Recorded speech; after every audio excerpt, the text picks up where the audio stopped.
Hey, welcome back everybody. Gary Simmons here for the Game Institute, and in this lesson we're going to add the ability for our zombies to be able to scream when they see a visual threat and alert all of the other zombies around them that there is something that they should come and attack.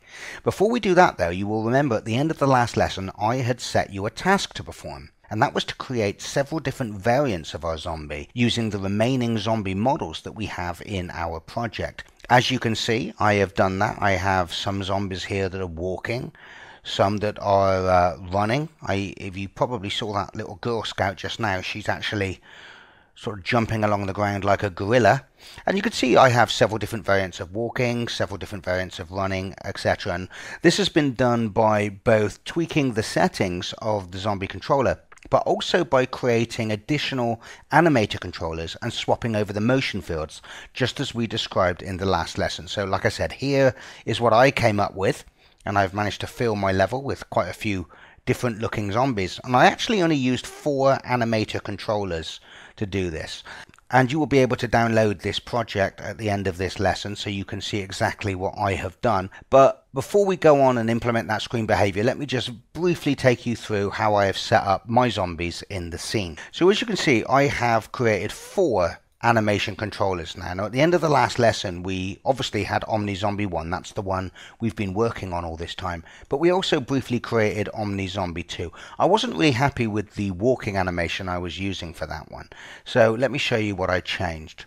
So if I call up OmniZombie 2, you can see this is the animation I ended up using for the idle. And I think that's the one I actually used for OmniZombie 2's controller in the last lesson. I still kept the same turning animations, which was the Romero turn on spot. But you remember at the end of the last lesson I had this walking animation that looked like it was a mummy from an old B-movie in the 60s, where it had its arms out in front of it. I didn't really like that. It looked a bit fake. So I've swapped it for this animation now called Zombie Walk 1. So that's what this particular zombie will look like when it's walking. When it's jogging, it will have this very labored sort of lunge forward. And when it's sprinting, it's going to use this animation, Running 2, which is actually the animation that our OmniZombie 1 uses when it's jogging, not sprinting. In all of these animator controllers, all of the other layers are untouched, okay? So I haven't updated the lower or upper body damage layers because, well, frankly, I don't have any more damaged animations to swap out, but they look fine as it is. So let's have a look at our next controller, which is OmniZombie 3, which is the one our little Girl Scout uses. So that's the one that has that gorilla walk. So this is what the idle looks like. Quite alert, as you can see. This is a very alert zombie, this one, OmniZombie 3. And there she is, seeking left. And this uses part of the Mutant series of animations that you should also have in your project. This is called Jill Mutant Turn Right. And of course I just mirror it to get the left version on that state. If I look at the walking animation, you can see it's actually using the Mutant Run. So you can see this zombie literally has no ability to walk. I mean, this is the slowest it goes anywhere. But notice what happens when it goes into a jog mode. And this is how a little Girl Scout zombie works. So when it's running around the level, it's doing this, but then when it sees the target, it goes into this sort of pursuit animation here, where it starts running along the ground like a gorilla. And as you can see, it's actually an FBX file that has an animation called Gorilla Walk. And for sprinting, I use Gorilla Walk again, but I slightly speed it up by a factor of 1.2 by just putting 1.2 in the speed field of the state in the animator. And finally, I have this OmniZombie 4 controller, which has this awesome zombie idle animation from Motion Capture Online, where you can see this is sort of very twitchy, very unstable on his feet. For the turn left and turn right, I use this pretty docile turn. This zombie is quite a docile zombie. For the walk, I use this one, once again, another zombie walk from Motion Capture Online. But when the thing starts to jog, it does this kind of creepy sort of stalking motion.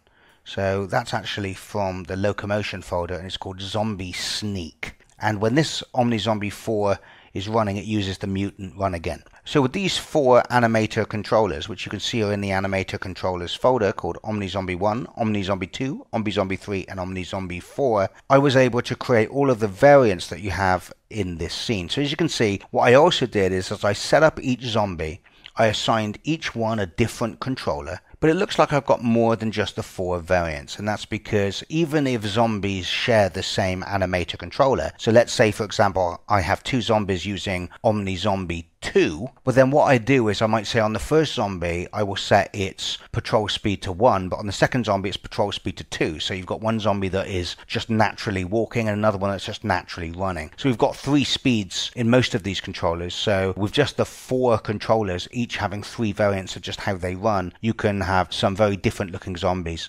And you'll also notice what I've done is I've prefabbed these so that they are all set up ready to go and just be dragged into another scene. But of course there's nothing stopping us dragging in multiple copies of the OmniZombie Cop zombie, for example, to create instances in the scene and then just swapping over the controller that's used by its animator component. So we could have 4 US cops in the scene and each one could be using a different animator controller. So like I said, this project is available for you to download so you can have a look at exactly what I've done. But there's no magic here. I've just done exactly what I told you to do at the end of the last lesson and what I showed you how to do in the last lesson. But what we're going to do now is add a screaming ability to our zombies. Now, of course, one of the problems I've got here is that adding the scream to our zombie is going to require me making changes to layers in the animator controller. And now I've got 4 animator controllers, so I'm going to have to do this 4 times, once for each controller. Well, of course, the ideal thing to do would be to get your zombie, your single zombie, all set up, its controller all set up with everything you need to do with it,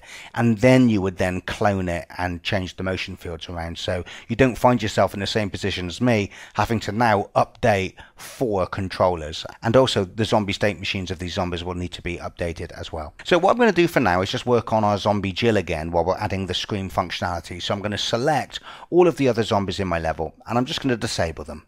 So in order to make our zombie scream, there needs to be 2 parts to this. The first one is we need to find an animation that can play that will look like the zombie is screaming. The second part is we need to actually place an audio aggravator in the scene that will trigger the responses from our other zombies. Now we already have such a thing in place already. If we look at our FPS controller rig, you will remember that we added to that a sound emitter so that the player could make noises when he was running or jumping. And you'll notice that we wrote this AI sound emitter script, and all we had to do was put this on a game object with a sphere collider and set it to the audio aggravator layer and tag it as the AI sound emitter, and then that would be a sound source in the scene that zombies would react to. So all we really need to do to place any audio source in the scene is just create a prefab of an object very much like this that we can just instantiate in the scene wherever we want that sound to happen. If a zombie is screaming, the sound source should really be the zombie itself. We should instantiate an audio emitter much like this one that we have on the player, and we should put it in the scene at the zombie's position because after all it's the zombie that's making the noise when it screams. And we're certainly going to allow our screaming functionality to work in that mode. However, I'm also going to provide the ability for us to change things slightly to make it a bit more interesting, if slightly less realistic. And that is that although the zombie is screaming, what often works better is having the zombie throw its sound source to where the player is, so that all of the zombies that are within radius turn around and don't just look at the zombie making the noise, but actually look at the player. So I'm going to provide both of those functionalities. We'll just set up an enum where we can just choose whether we want the sound source to be spawned at the zombie position or at what the zombie is actually screaming at the player. So let's start by creating an empty game object in our scene that we're going to use to create the prefab for our sound emitter that can be instantiated whenever we wish to make a sound in the scene. And of course, this sound emitter needn't just be used for the screaming behavior. It could be used in the level for, I don't know, if you decided to set off a car alarm, you would instantiate one of these sound emitters there. If you wanted to throw a bottle at a wall, then when that impact happened, you could create a sound emitter object there, so the zombies would hear that bottle breaking on the wall. So this object is going to be used all over the place in the Dead Earth game. So in my hierarchy, I'm going to right click in the empty space and I'm going to create an empty game object.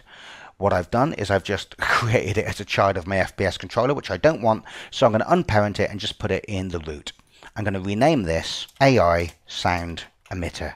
I'm going to set this to be on the audio aggravator layer and I'm going to tag it as being an AI Sound Emitter. I'm then going to add a sphere collider and I'm going to set it as a trigger. I'm then going to add another component. This time I'm going to add our AI sound emitter script that we wrote a few lessons back. Now you will remember that this AI sound emitter script has a function called set radius. Let me call it up. Here's the script here in MonoDevelop. And as you can see, we set the radius, so any other object can call this function set a radius, and it will resize over time back down to 0. And we can control the decay rate. So we're going to use this script as it is, and when our zombie wants to instantiate a sound, it's going to instantiate one of these objects. It's going to call the set radius function to set the radius, and then that sound is just going to be in the scene and automatically picked up on and perceived as a threat by all of the other zombies in the scene. And we can see we have a decay rate as 1 set on our sound emitter, which is the default, and I think that's absolutely fine. However, one other thing I want to do is I want to add a script to this object so that it destroys itself after a period of time, because we don't want the sound emitter, once it's made the sound and its decay rate set down to 0, we don't want our hierarchy just piling up with a load of disabled sound emitter objects. So what we want to do is say, when one of these things is instantiated, we want you to make a sound for a few seconds, and then the game object should destroy itself. The standard assets has scripts in it that allows an object to automatically destruct itself, but I don't want to use the standard asset script, because I've learned the hard way that if I use a script from standard assets, and I'm asking you to follow along, then if you're watching this many months after I've recorded this, there's a good chance that script might have been changed, or it might not be in the standard assets anymore. So I think to be safe, I'm going to just write that simple script myself now. So what I'm going to do is I'm going to go into my scripts folder, and I'm going to create a new folder called utility, where we can put little utility scripts like this. I'm then going to open up the utility folder, and I'm going to create a new C# script, and I'm going to call this timed destruct, like so. Then once again, selecting the AI sound emitter game object that I've placed in the scene, I'm going to drag and drop the timed destruct script onto it, like so. Let's now open up the timed destruct script in MonoDevelop and write it. It's going to be a very simple script. We don't need an awake function or a start function, so I'm going to get rid of those. So this script is only going to need one variable that we're going to serialize so we can set it in the inspector, and that is how many seconds we wish to elapse once this object has been created before it destroys itself. So I'm going to create a serialized field. It's going to be a private float, and I'm going to call it time. I'm going to set this equal to 10 seconds by default. Next, we need to set up some stuff in the awake function. And in the awake function, all we're going to do is we're going to use the C# invoke function. And the invoke function just allows us to call another function in a few seconds time. So you'll see what I mean. This is what it looks like. So as you can see, I call the invoke function, which takes 2 parameters. The first is a string, the name of the function that exists in this class that we would like to call. The second parameter is the time delay before this function would be called. So in our particular case, by calling invoke destroy now time, which is set to 10 seconds, we're saying we want the destroy now function to be called in 10 seconds time. So of course we have no destroy now function, so let's write that now. So all we're going to do is call destroy object and passing our game object. So after 10 seconds, this object will destroy itself and it will be removed from the scene. So let's save that off, go back to the editor, and let's just check that works. So there's our AI sound emitter in the scene. I'm going to put the time down to say something like 3 seconds for now, because I don't want to wait 10 seconds to watch it disappear. Press play and watch the hierarchy. 1, 2, 3, and it's gone. Perfect. So we now have something that we can prefab, and then we can give that to our zombie state machine so it knows what object to instantiate when it's screaming. So let's go to our prefabs folder and let's drag our AI sound emitter game object into that folder to make a prefab of it, and then we can delete the instance from the scene. The next step is we need to find an animation that we can use for screaming. I saw one earlier, I think it's actually called Zombie Scream, and it's in the Mixamo Animations folder. Let's have a look at this animation. Oh, that is perfect. Now I should just say that although we're creating a scream ability here, we're not actually doing any sounds at the moment, okay? The sound isn't anything to do with the scream, that's just something so that the user knows the zombie is screaming, but we're not worried about sounds at the moment, we're just worried about fleshing out the actual functionality. So that's one called Zombie Scream, and I also have another one up here, I believe, called Mutant Roaring, which is another scream variant that we can use. I think I like that one better, so I'm going to use that one. So we need to add a new layer to our animator controllers. I'm going to work on just one animator controller at a time, and then once we've made all the changes to that, I'll just pause the video and add those same changes to my other 3 animator controllers, because it's pointless you watching me just repeat the same thing over and over again. So I'm going to open up my animator controllers folder, and I'm going to select OmniZombie 1, which is the zombie controller that Jill is using. I'm going to open up the animator window, and what I'm going to do is I'm going to create a new layer. So with the layers tab selected, I'm going to click the plus sign, and I'm going to call this interactive, and I'm going to drag this layer just above the attack layer. Remember, below is above in this sense because layers that are nearer the bottom have higher priority. They overlap the layers that are on the top. Now, the reason I'm going to put the scream animation on the interactive layer is because I want it to override everything else. If we've got body damage and we put this on the base layer, then when the base layer was screaming, it would be overridden with the lower or upper body damage animations. And likewise, if the zombie is screaming, then it shouldn't really be attacking anyway. So we don't mind, even if the zombie thinks it's attacking, if we override that with the screaming animation. However, I do want to have it above the hit and cinematic layers. Our zombie will never be able to scream when it's in the middle of a cinematic sequence anyway, and we also want any scream to be interrupted by an animation on the hit layer, because if the zombie is screaming and we shoot it in the chest, we want that hit animation to play and the zombie to step backwards or perhaps even ragdoll. So with the interactive layer now created, let's click on its little cog sign and set the weight of this layer to 1. We are not going to be using any avatar mask on this layer. Next, I'm going to create an empty state that can serve as the default state. So I'm going to right click anywhere in the animator controllers window, choose create state, and then choose empty from the submenu. This is now the new default state. I'm going to rename this empty. This reminds me that even though this layer has a weight of 1, if the empty state is playing, which it will be in all cases where the zombie isn't in the middle of screaming, then this layer is going to have no effect on any of the layers underneath it. Remember, once again, when I say underneath it, I mean above it in the actual layer stack, but underneath it with respect to how the layers actually operate in reality. Next up, I'm going to drill down once again into my animations folder, into my Mixamo animations subfolder, and I'm going to drag over that mutant roaring animation. So there's the FBX file there. I'm going to open up this little drop down and drag over the actual animation. So it's going to create a state called mutant roaring. I'm going to rename that and call it screaming. I'm then going to create some parameters that we're going to use to trigger the scream, and also to understand in our AI zombie state machine when the zombie is in the middle of screaming. So I'm going to select the parameters tab, and I'm going to click the plus sign twice. The first time I'm going to create a trigger, and I'm going to call this trigger scream, because this is a command. We're going to trigger this to make our zombie scream. And then I'm going to create another one, which is a float, and I'm going to call this screaming. And this is something that we're going to be able to use and read back in our zombie state machine to know whether the scream animation is currently playing. In other words, if our zombie is currently screaming. And this parameter here, the screaming parameter, is actually going to be controlled by a curve in the screaming animation. And that's because if I call up the screaming animation once again, you can see that the minute I press play, the zombie isn't actually screaming yet. So we only want this screaming parameter to be set to 1 when the zombie is in the middle of screaming. So we're going to create a curve, once again, called screaming, with the exact same capitalization, so that the curve we add to the animation feeds the parameter in the animator. And it's going to be 0 to about there, and it's going to kick into 1 about there. That's where our zombie is going to start screaming. And of course, we're also going to be able to use this later on to know exactly when we have to trigger the screaming sound. But like I said, for now, we're not dealing with sounds, and that's probably where the zombie stops screaming, about there. Okay, so with this animation selected, we're now going to add a curve to it.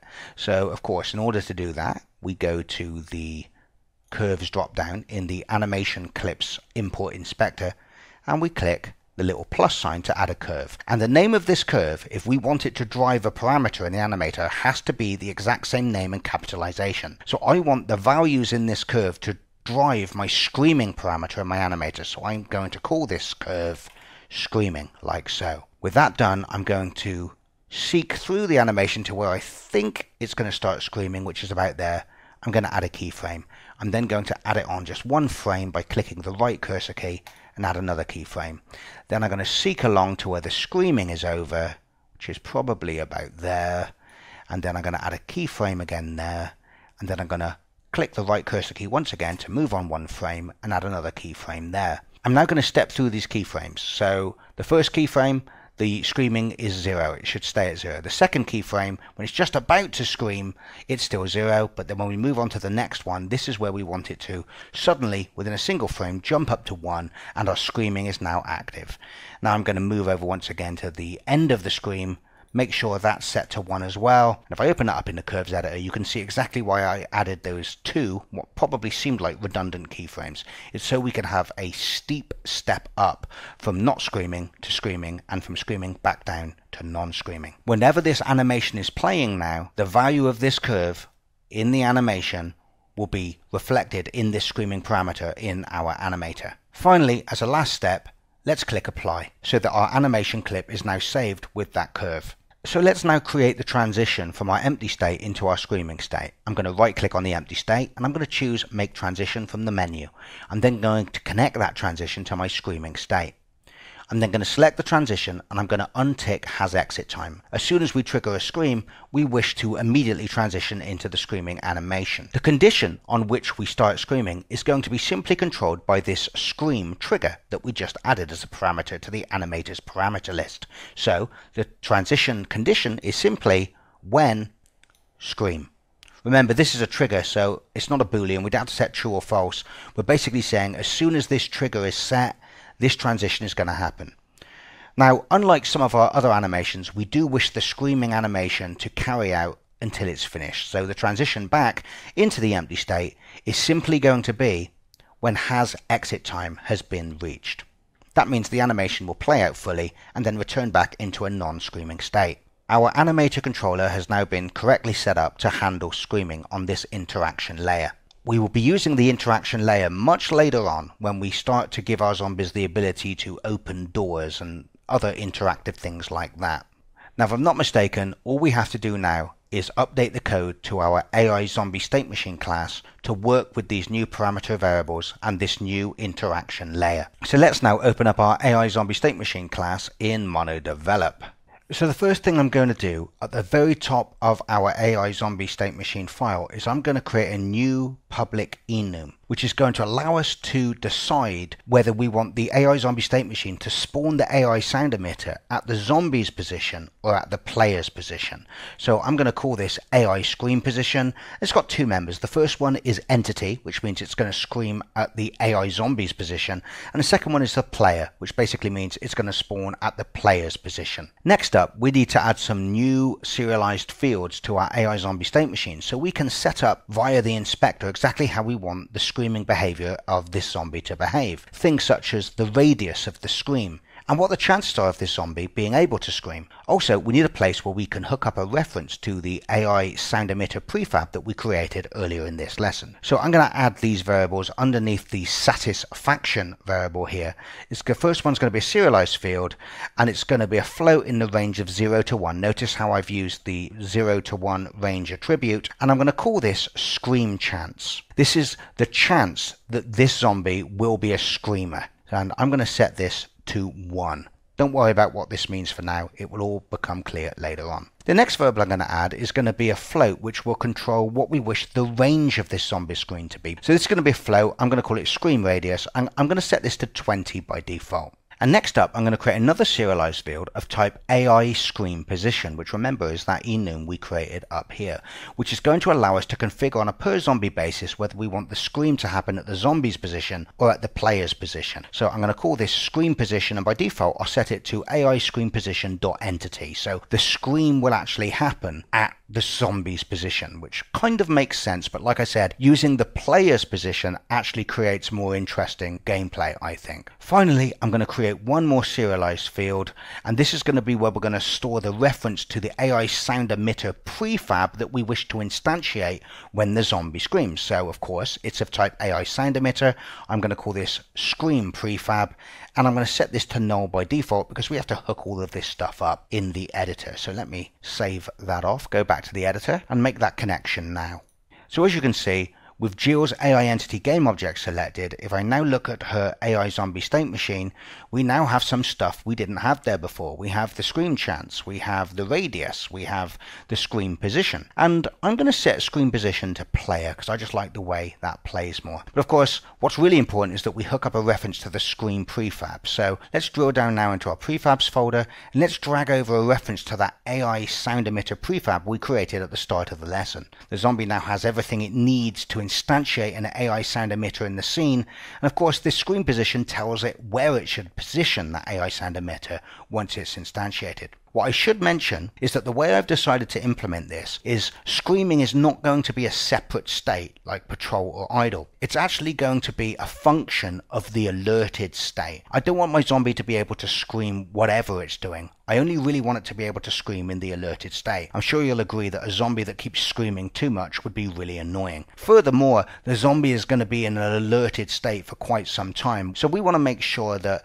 in any given visit into the alerted state, it only has a chance of screaming once. Once we go into the alerted state, we'll generate the random chance that it's going to scream in this state, and it will either scream in that alerted state or not. But if it chooses not to scream, it will never scream again or have the chance of screaming again unless it exits out of the alerted state, such as into a pursuit state or a patrol state, and then drops back into an alerted state again. And I found this is the best way really for us to add the screaming ability to our zombie with the smallest impact to the codebase we've already written. So we're not done with our AI zombie state machine yet. Obviously we need to hook it up to the animator so that we can trigger this scream when we want to, and also we want to be able to read back whether we are screaming or not.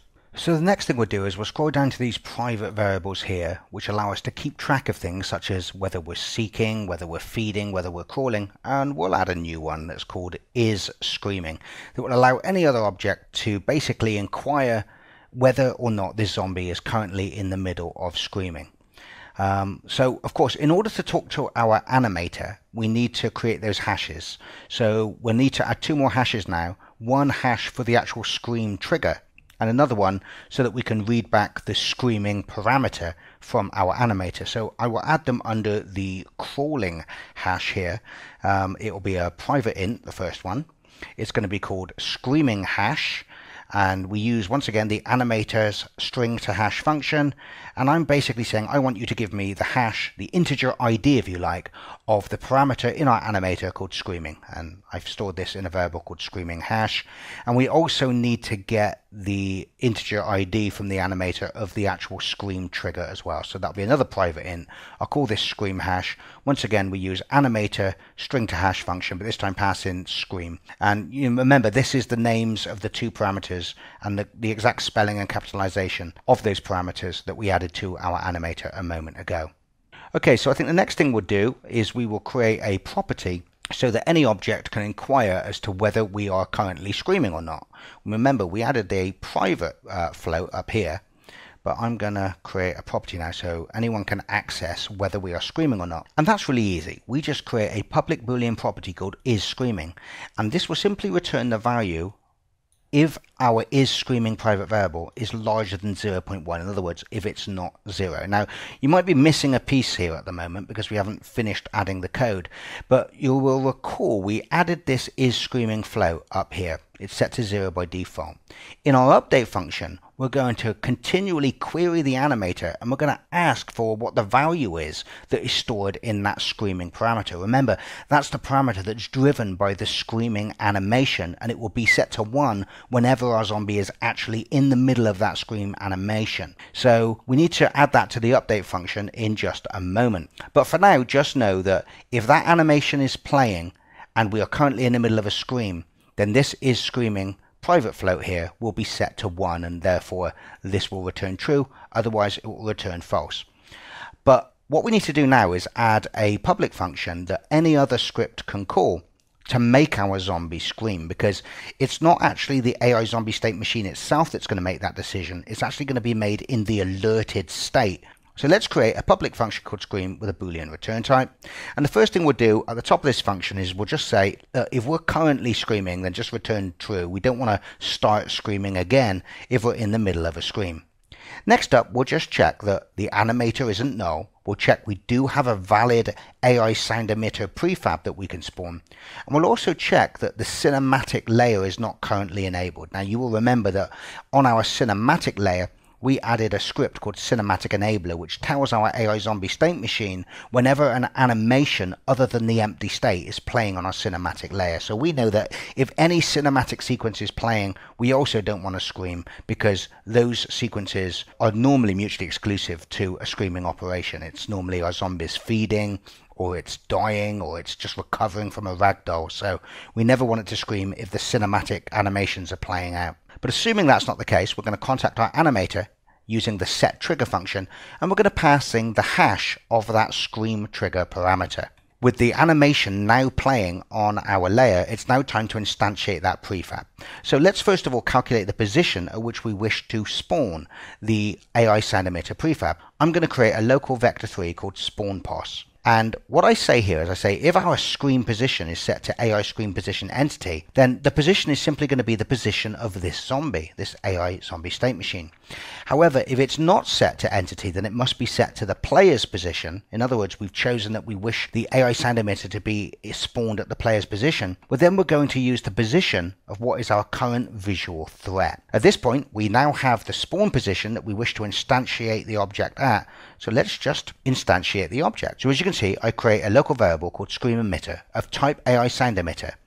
And I assign to that the result of calling Unity's instantiate function, passing in our screen prefab, passing in our spawn position, and we don't care about the rotation as this is just a spherical object, so it doesn't matter the orientation. So I just set the rotation to an identity quaternion. And as you can see, when I call the instantiate function, I use this as AI sound emitter so that Unity knows what I want to get back is not the game object or not the transform, but actually a reference to the AI sound emitter script that is on it. At this point, our sound emitter is now instantiated in the scene. So what we need to do is set its radius. So you can see I check first of all that we did get a valid reference to an AI sound emitter script back, meaning the object was correctly instantiated. And if that's the case, I call the AI sound emitter's set radius function to set the radius of the sphere trigger on our AI sound emitter object to that of the scream radius that was configured for this zombie. Our job is now done. We can just return true. Next up, we need to create another small function which I'm going to call scream chance. Here it is on the screen now. As you can see, it simply returns the value of the scream chance that we configured in the inspector. This is going to be queried by our alerted state so that it knows what the chances are of this zombie screaming. Of course, we know now, because we've done things like this enough times, that this is really just going to be a random number that's generated, and if it's larger, or in this case smaller than the scream chance, then it basically means that the scream isn't going to happen. But we'll see all of this being used in the alerted state in a moment. Finally, we need to scroll down to our update function, and in this section of code here where we check if we have a valid animator, we just need to query the animator and get the value of its screaming parameter. So I'm going to say if the cinematic layer is enabled, then just set this to 0. We're not screaming. We never want to be screaming when the cinematic layer is enabled. Otherwise, it might be 0, but it might also be 1. So we need to get the value of that screaming parameter from the animator, and we do that by using the animator's getFloat function, and we pass in the hash of that screaming parameter. So every frame now is screaming will be 0 unless that animation clip is playing, and then it will be set to 1. So I think that's pretty much completed our AI Zombie State Machine updates. All we need to do now is add some updated code and a very small amount of code to our alerted state. So I'm just going to go back to the editor and check we haven't got any errors, which we haven't. So next up, let's select our zombies alerted state script and open that up in MonoDevelop. This is the final script I think that we need to tweak to get our screaming functionality working. Let me zoom in so we can see it a little bit better. So here we are in our AI Zombie State Alerted script. And the first thing I'm going to do is add a private float to the top of the script that's going to allow us to calculate the chance that the zombie will scream within this visit to the alerted state. So I'm going to create a private float called scream chance. I'm now going to calculate this scream chance in the onEnterState function.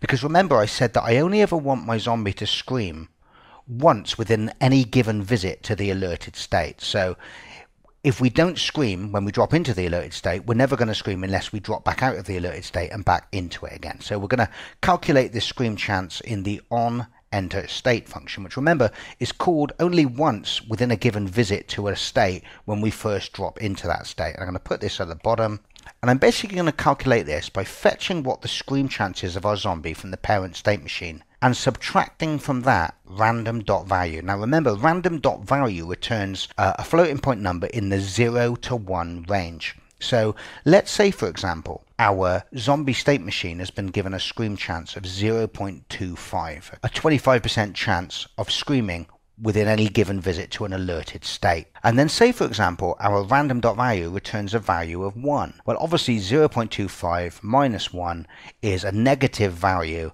and therefore we're not going to scream during this visit to the alerted state. So just bear that in mind. After this calculation is complete, scream chance will be positive if we need to scream, or negative or 0 if we're not going to scream. So let's now use this in our onUpdate function to see whether it's time to scream. Now, of course, we don't just scream as soon as we enter the onUpdate function. We only want to scream when we've spotted a player. So in the onUpdate function, let's scroll down to, in my script, which is currently line 70, to where it says, look, if the visual threat is of type AI target type visual player. Now at the moment, when we identify that the player is our current visual threat, we set the visual threat's position as our new target, and we simply drop into pursuit mode.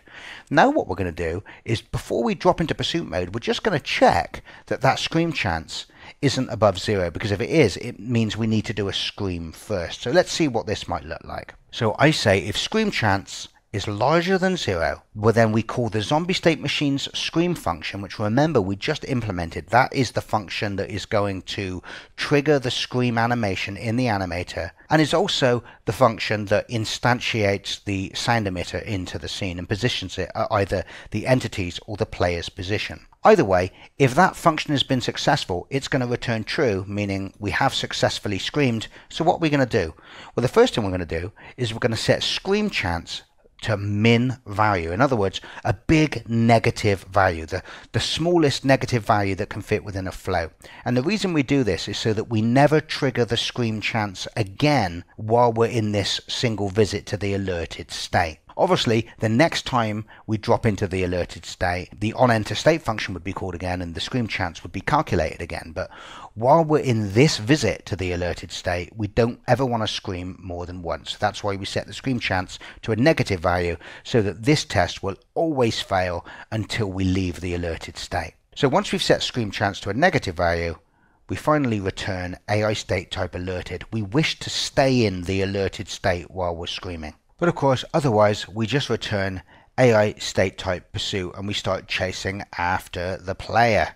So what I'm going to do to test this is I'm going to select Jill's AI entity game object, and I'm going to put her scream chance right the way up to 1, which it already is by default, which basically means she should scream every time she sees us. Okay, let's see if this scream behavior works. Okay, I'll press play. I've also disabled the sound emitter on the FPS controller rig because I don't want the zombie to be alerted by my footsteps or anything. I want to just creep up behind her, put a flashlight on her.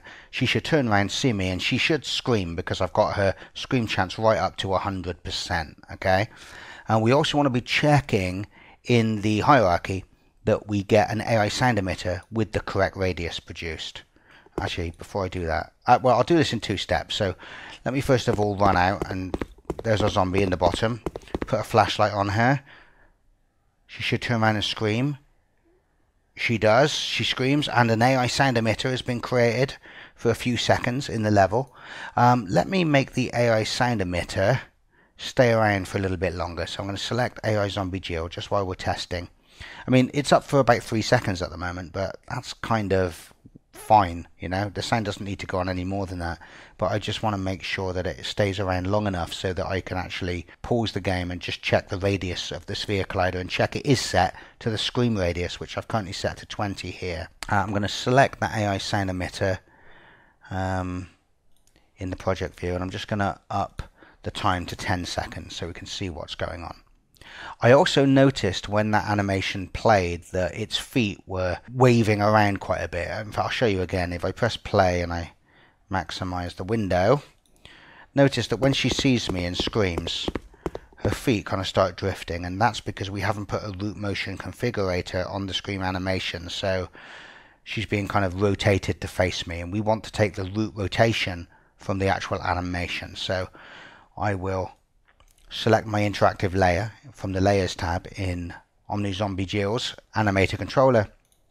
I'll select the screaming state and I will add a root motion configurator, and we want both root position and we want root rotation, like so. I'll just set those to something like 10, just so that if there were any layers underneath it that were kind of cancelling it out, we definitely override it and cancel out anything that's gone beneath it. So let me see if what will happen now is it won't turn around to face us exactly, but the animation will look a heck of a lot better because it won't be drifting around. There you go. Now its feet are on the ground and it's kind of screaming in my direction. Now it's up to you. If you want to have it rotating on the spot so it actually faces you exactly, then you can take the root motion configurator off, but I'd rather have it just kind of screaming in the general vicinity. Remember, just because it's not screaming directly at me doesn't mean that the AI sound emitter won't be at my position. And sometimes it will work just fine like that. You can see, imagine a sound effect screaming, and she should sort of run at me after that, which she didn't run at me after that. Why is that? I've obviously buggered up the transition, haven't I, out of this? Oh, has exit time needs to be ticked on the animation. So let me just check that one more time. I'll put my flashlight on Jill. She'll scream. She should see me, scream, and when the animation's over, the interactive layer should transition back to the empty state and she should come running at me and attack as normal. Okay, so the only other thing I want to do, damn it, just missed it, is I just want to check. In our AI zombie state machine, we set the radius of the scream to be 20. So I want to check that that is actually being set to 20.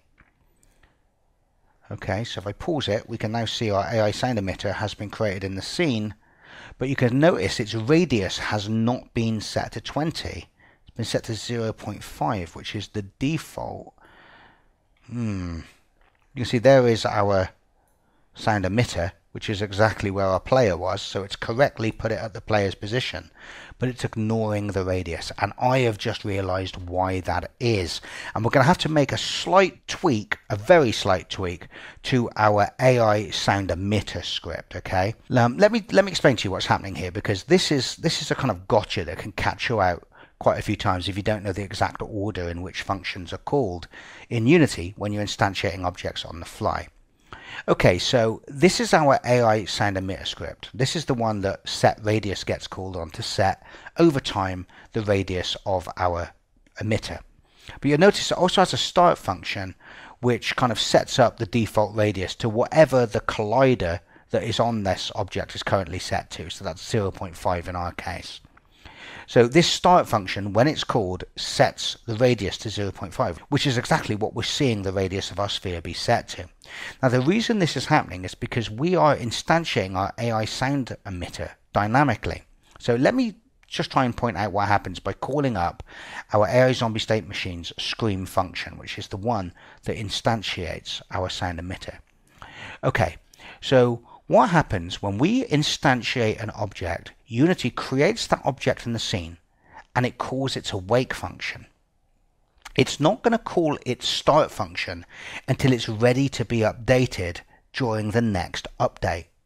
Okay, so imagine what's happened here is we've instantiated the scream emitter.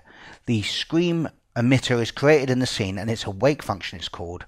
Then we call within the same function the set radius function. Okay, then when the update pass happens, Unity is going to call the start function of our emitter, resetting the radius that we set in the set update function. So, okay, so I'm making this sound more complicated than it is. Basically, we're setting the radius, and after we set the radius, Unity is calling the start function and undoing all our work. Really simple fix. We just need to change this to be the awake function instead. The awake function is kind of like the constructor of a mono behavior. It's always going to be called immediately when the object is instantiated, whereas the start function is called just prior to the first update. So when we instantiate this object, it will be created in the scene, the awake function will be called, and that's fine because then when we call the set radius function from our AI zombie state machine, the awake function's already been called and we're not overwriting the radius that we set here. Okay, so if I save off the modifications now to my AI sound emitter script, go back to the editor, press play, and I'll just scroll out a little bit so I can see, oops, I'm in the scene view. Wait till the, I'll have to press play again, the zombie started walking at me. Okay, so now I'm going to shine my torch on Zombie Jill. She's going to turn around, she started screaming. If I press pause now and then select the sound emitter, hey look, that's got a massive radius now. 20 is probably too big actually, isn't it? But actually no, it may not be, because this is a tiny level. But yeah, maybe it is a bit big. Maybe it should be, I don't know, what should we say,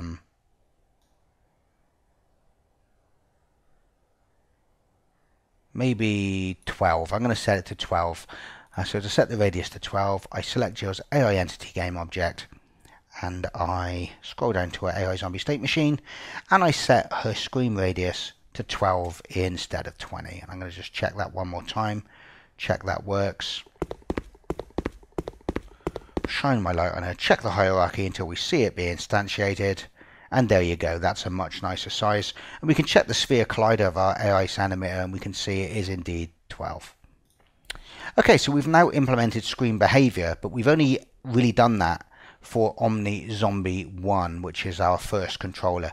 So what I need to do now, and I'm not going to leave the video running while I'm doing this, I need to go over my 3 other controllers, which remember is Omni Zombie 2, Omni Zombie 3, and Omni Zombie 4, and I need to create this interactive layer in both, set up the screaming animation and the empty animation in that layer, and I also need to add the scream and screaming parameters to those zombie controllers as well. So I'm going to pause the video while I do that.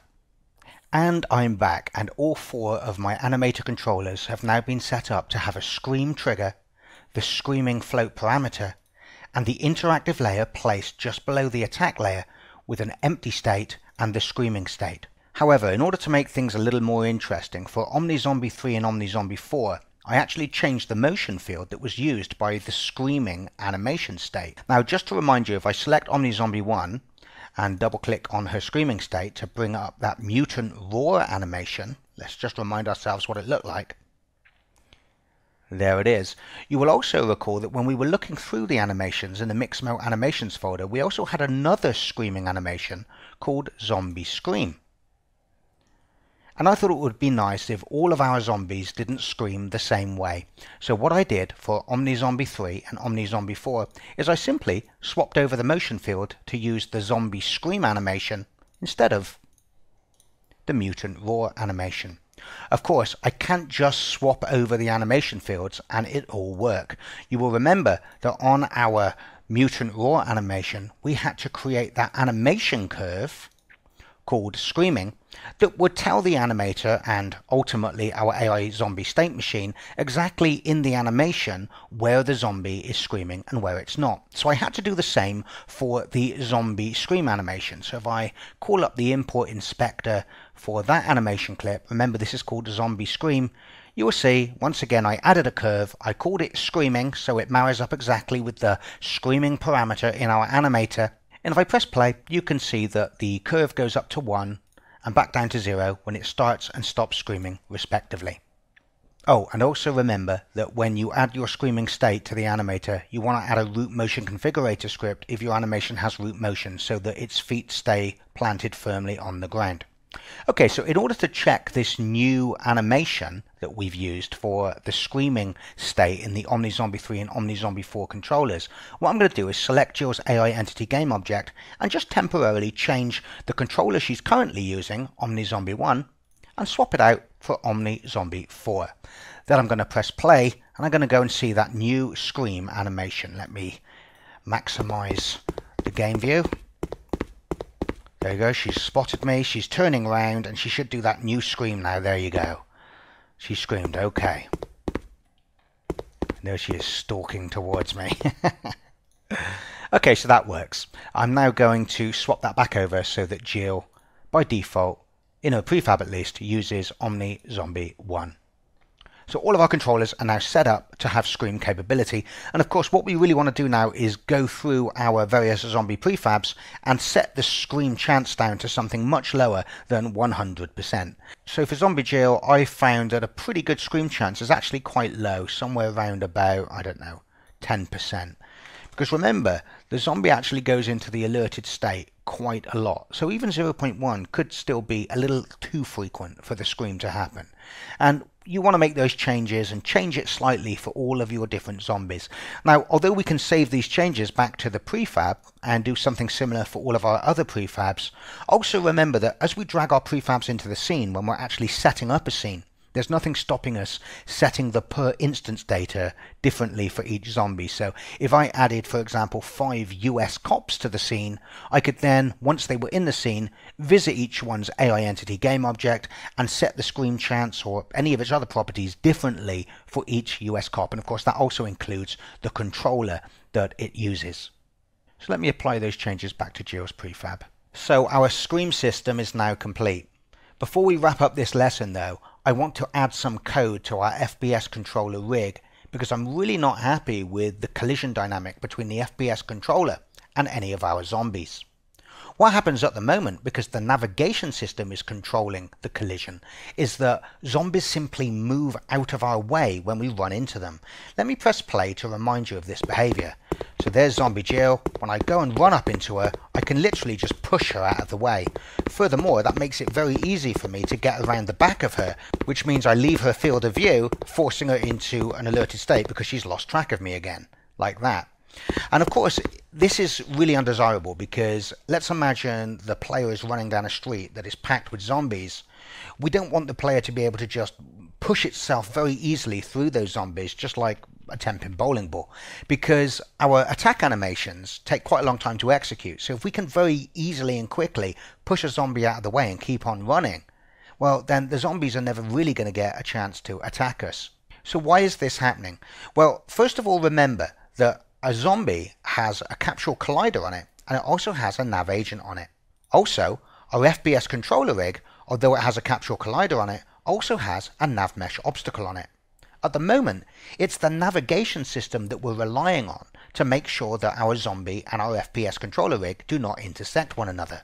In fact, if we go to the Edit menu, go to the Project Settings submenu and call up the Physics Settings, you'll notice that the AI entity layer, which is the layer that all of our zombies have their capsule colliders on, is not set to collide with the player layer. So we're solely relying on the fact that the navigation system will not let a nav agent occupy the same space on the nav mesh as either another nav agent or another nav obstacle, and keep them separated by moving them apart. So that's what's happening to us at the moment. As we push our FPS controller rig into the space of the zombie, the FPS controller rig's nav mesh obstacle is intersecting the zombie's nav mesh agent, and the navigation system is separating them by moving the zombie. After all, it has no ability to move the nav mesh obstacle. We control that. If you go and take a look at Jill again, we can see that the nav mesh agent has been set up such that it's slightly wider than the capsule collider. Currently, the capsule collider is really just being used to register when the zombie has entered things such as its target trigger. So what we can do to help that a little bit is we can enable collisions between the AI entity layer, which has the zombie's capsule collider on it, and the FPS controller rigs layer, which is the player layer, which has the player's controller on it. Now, just enabling collisions between the AI entity layer and the player layer won't by itself, in this situation, resolve this problem. If our zombie was not a nav mesh agent, then yeah, sure, if our FPS controller ran into its kinematic rigid body, its capsule collider, the collision system would stop our player from moving through it. It would stop us dead like it was a brick wall. However, because we also have the nav agent around the zombie and the navigation system also fighting to resolve these conflicts in a different way, sometimes the collision system will stop us dead, and sometimes the navigation system will beat the collision system to it and move the zombie out of the way. Let's just see if that is the case. I'm going to go to the Edit menu, the Project Settings submenu, and I'm going to call up the Physics Settings, and I'm going to enable collisions between the AI entity layer and the player layer, like so. If I press play now, you'll see sometimes when I walk into the zombie, my FPS controller will be stopped dead, just like it has hit a brick wall. But sometimes we will see the old behavior where the navigation system beats the collision system to it, and the zombie has moved out of the way. So there you go, I'm going to run into her, and you see the collision system stopped me dead there and didn't move the zombie. See there though, it moved the zombie out of the way. Stop me dead there. Stop me dead there. But there it moves the zombie out of the way. So we need a more reliable way to make sure that even if the navigation system does try to move the zombie out of the way, that once we detect a collision, we kill the player's speed dead and introduce some drag into its movement. Imagine this being a little bit like trying to force your way through a crowd of people. You would certainly encounter resistance as your shoulders knock together. So I'm going to select my FPS controller rig in the scene hierarchy, and I'm going to double click on the FPS controller script to open it in MonoDevelop. We wrote this script many videos ago, but hopefully you will remember that the new position of the FPS controller is calculated in its fixed update function. So let's scroll down and take a look at that. Remember that in this function the first thing we do is create a desired movement vector by factoring in user input.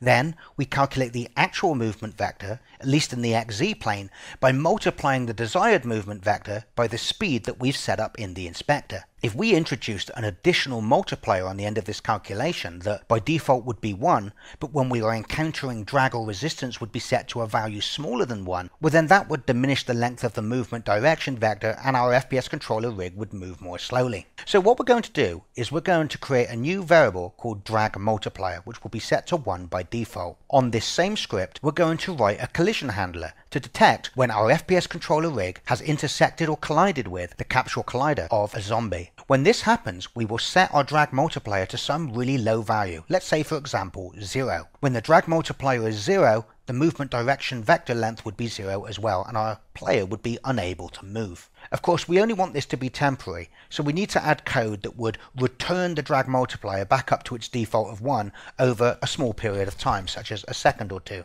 Furthermore, we can piggyback into this system later on Furthermore, we can reuse this system and call it from our character manager so that when the zombie hits us or bites us, it also takes our speed away and introduces some temporary drag. We can also tie our health system into this as well by saying that as we become more damaged, the maximum speed that we can go is diminished. As our health declines, so too does that drag multiplier. Anyway, enough talk. Let's actually add the code to do all of this now. First of all, working on the basics of the system in our FPS controller script, and then by going over to our character manager script and tying in the health and the attacks to this system. So let me scroll up to the top of the file here.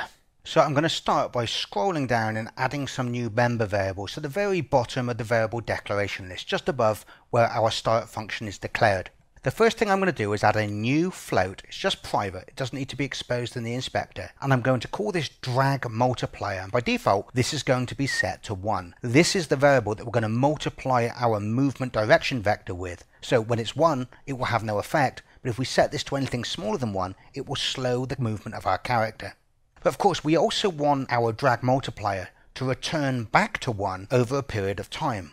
Or do we? If we didn't want to tie our health system into the drag system, then yes, we could simply do this. But we also want to make sure that if we are damaged, we don't return to 1, we return to just whatever our current maximum limit is. So let's just imagine a 1-to-1 mapping between health and drag. What we would say is ordinarily, if we've got 100% health, then when our drag multiplier is set to 0, over a second or two, it would climb back up to 1. But if we had 50% health, then once the drag multiplier was set back to 0, it would only be allowed to climb up to 0.5. So when we've got 50% health, we're only allowed to move at half of the speed we would normally be able to move when we were healthy. So I'm going to create a private float and I'm going to call this drag multiplier limit. And by default, that will also be set to 1 as well, meaning we have 100% health. So just to recap, under normal circumstances where we're not damaged, when we detect that we've collided with a zombie, drag multiplier will be set to 0 and will be used to reduce our speed.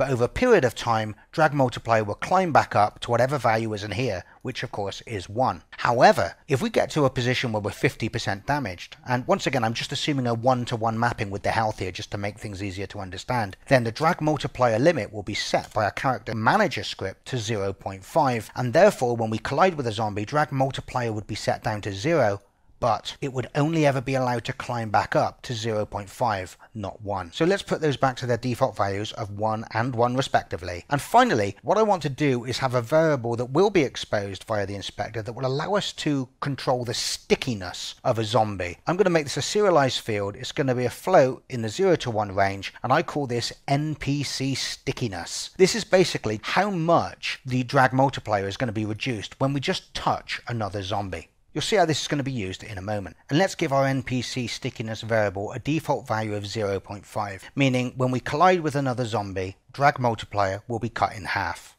Okay, so because we're going to want to be able to change the drag multiplier limit and the drag multiplier from external scripts, such as our character manager, let's also create some properties that allow us to set these externally as well. The first property is a public float, which allows us to set the drag multiplier limit. Our character manager is going to call this to set a new drag multiplier limit whenever damage has been done by the player. So as we become more damaged, the drag multiplier limit will reduce. As you can see, the getter simply returns the value of our private variable, drag multiplier limit, and the setter sets the drag multiplier limit to whatever value is passed in, but making sure it's clamped between 0 and 1. We never need a drag multiplier limit greater than 1. That would speed up our character, and if we want to speed up our character, we have the speed properties in our inspector to be able to do that. We shouldn't use drag multiplier for that purpose. So we have the ability to set our drag multiplier limit, and as I've just mentioned, this is going to be set each frame by the character manager based on what our current health is. So as our health diminishes, the maximum amount of drag that we can recover from will be reduced. We also need to be able to set the drag multiplier. This is going to be needed from our character manager whenever it detects that we are taking damage from a zombie, and it wants to temporarily set the drag multiplier down to 0. So we'll set a property to do that. As you can see, this is called drag multiplier, and the getter simply returns the value of our private drag multiplier variable. And the setter allows us to set it to the value that's passed in, but make sure that it can never be set to higher than what our current drag multiplier limit is. So let's now go down to the update function, and let's write the code that is going to update our drag multiplier variable each frame, trying to push it back up to the drag multiplier limit. So as you can see, I say drag multiplier equals, and I use mathfmin function. As the first parameter, what I'm going to do is add time.delta time onto the current value of drag multiplier. So all I'm really saying here is drag multiplier equals drag multiplier plus time.delta time. Remember, in the default case, I'm trying to push drag multiplier back up to its default value of 1. However, I want to take the minimum value of that and the drag multiplier limit, because if we're damaged, our drag multiplier limit will be set to less than 1, and therefore that is the maximum that our drag multiplier should ever be allowed to recover.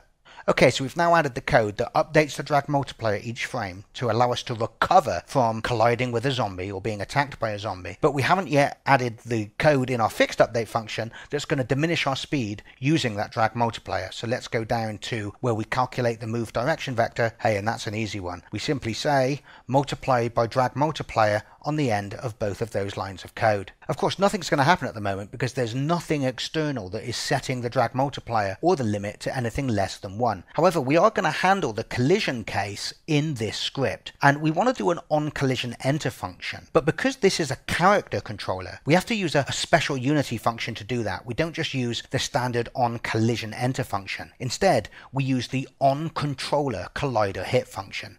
This is another one of Unity's magic functions, which will be automatically called when Unity detects that our character controller has collided with another collider in the scene. And all we really want to do is we want to get the collider that we've hit, and we want to see if it belongs to an AI entity, such as our zombie. And of course we can do that because our game manager has all of the colliders of our zombies registered with it. So inside this function we will say if, and we will use our game scene manager's static instance property, and we will use the get AI state machine function, passing in the instance ID of the collider that we've hit, which is passed to the function by Unity in this controller collider hit structure here. And of course, if that returns anything other than null, then it means the collider we've hit has been registered with the game scene manager as a valid AI state machine, so we know we've hit a zombie. Of course, if you decide to have non-hostile NPCs in your game, then you'd probably want to do a check here and make sure that this only happened if it belonged to a character that was of a hostile class. But in our game, we only have zombies to worry about, so you can see I check that this is a valid zombie collider, and if it is, then I say drag multiplier equals 1 minus our NPC stickiness stickiness value. So by default, NPC stickiness is set to 0.5.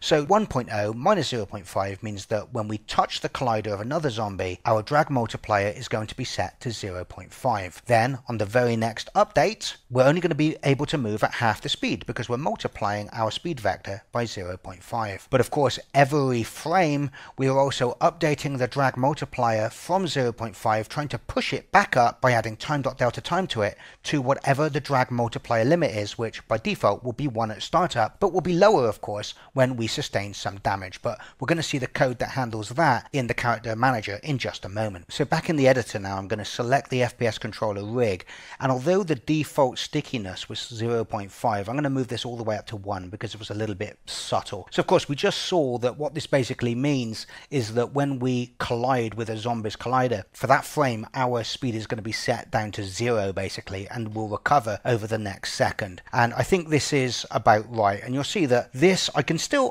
get a little bit of an ability to nudge her out of the way using the nav system, but generally speaking, when I bump into her, I get kind of stuck and it's hard to get away from her, which is good.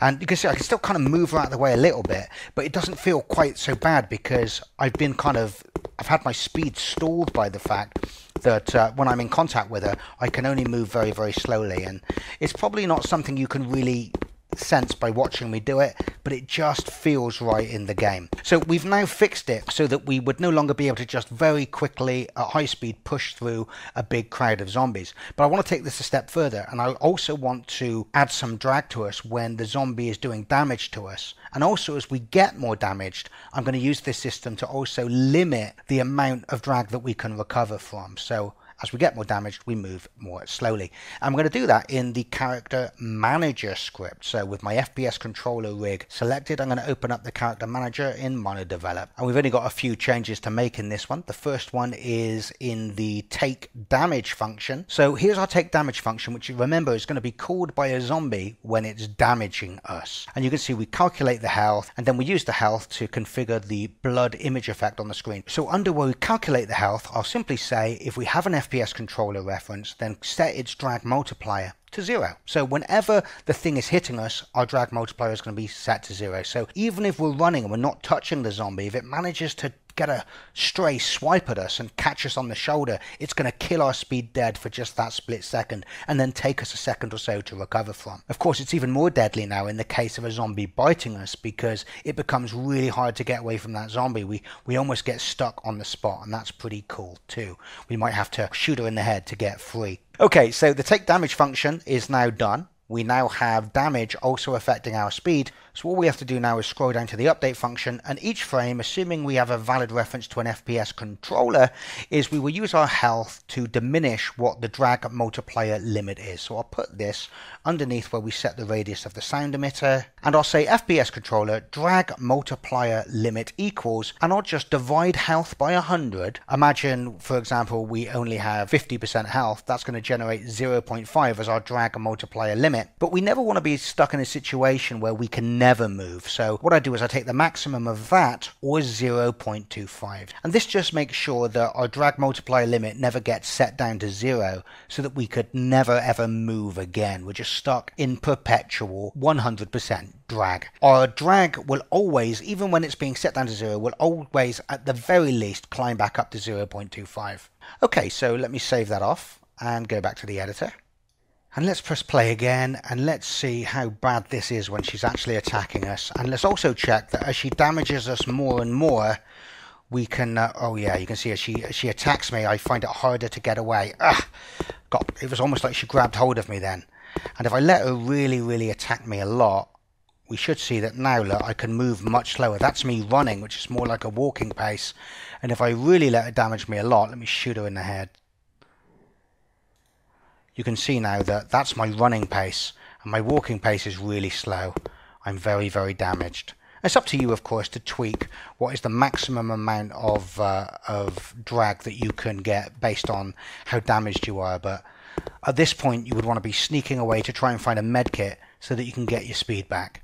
So that's pretty cool. I'm actually really happy with that. Okay, folks, well, that's it for this lesson. Thanks for listening. And this is actually the last lesson where we're going to be adding functionality to our zombies and our AI. In the next section of this course, we're going to be working on making our environments interactive. So we're going to be opening doors, we're going to build an inventory system, and that will eventually feed into the FPS ARM system as well. We're also going to see how we can create that little PDA recording device that allows us to play back messages with subtitles. If you haven't seen that, then go and check out the Dead Earth promo where you'll see that feature in it. However, what the next video is going to be is a little supplemental video where I'm going to take some of the stuff that we've already implemented and make a very simple little sneaking game. And it's going to basically be a game where the player is going to need to pick up, say, 3 things in the level while trying not to be detected by the zombies, and the player's not going to have any weapons, but you will have the ability to call out or wolf whistle or make a noise to get the zombies' attention. So that seems like it might be quite cool. So that's what I'm going to do in the next video. Before I go, the entire project as it is right now will be downloadable